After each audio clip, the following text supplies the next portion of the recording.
Buenas tardes, mi nombre es Daniela Anaís Solizábalo, soy alumna de la Universidad TecMilenio y hoy voy a hablarles sobre el tema de la Guerra Fría.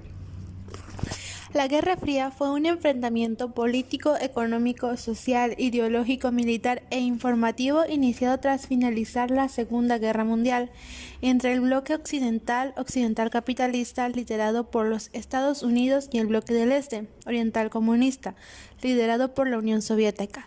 La primera fase de la Guerra Fría comenzó inmediatamente después del final de la Segunda Guerra Mundial.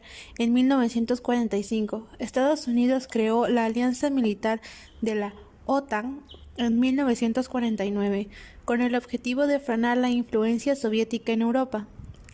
La Unión Soviética respondió a la creación de esta alianza con el establecimiento del Pacto de Varsovia en 1955. Las principales crisis de esta fase incluyeron el bloqueo de Berlín de 1948 a 1949, la segunda fase de la Guerra Civil China de 1946 a 1949, la Guerra de Corea entre 1950 y 1953, la crisis de Suez de 1956, la crisis de Berlín de 1961 y la crisis de los misiles cubanos de 1962.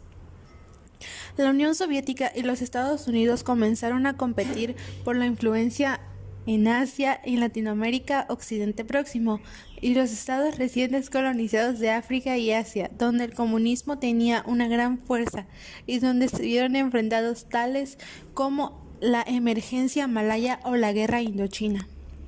Después de las crisis de los misiles cubanos comenzó una nueva fase que vio cómo la ruptura sino-soviética entre la República Popular China y la URSS complicaba las relaciones dentro de la esfera comunista, mientras que en Francia, aliado de Estados Unidos, comenzó a existir una mayor autonomía de acción, llegando a incluso a abandonar la estructura militar de la OTAN.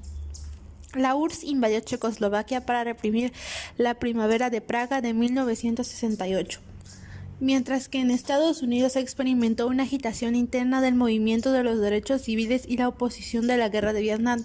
En 1960 y 1970, un movimiento internacional por la paz se arraigó entre los ciudadanos de todo el mundo. Se produjeron movimientos contra las pruebas de armas nucleares y el desarme nuclear con grandes protestas contra la guerra.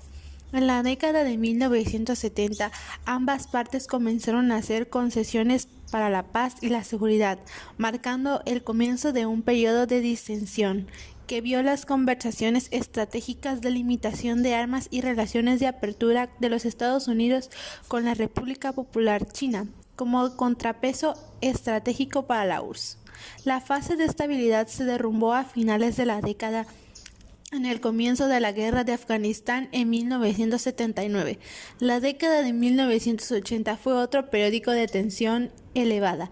Estados Unidos aumentó las presiones diplomáticas, militares y económicas sobre la Unión Soviética, en un momento que ya sufrían un establecimiento económico. A mediados de la década de 1980, el nuevo líder soviético, Mikhail Gorbachev, introdujo las reformas conocidas como Glasnost en 1985 y Perestroika en 1989 y puso fin a la participación soviética en Afganistán.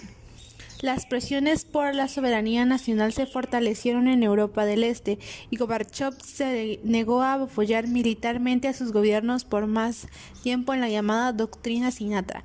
El resultado en 1989 fue una ola de revoluciones que, con excepción de Rumania, derrocó pacíficamente a todos los gobiernos de Europa Central y Oriental.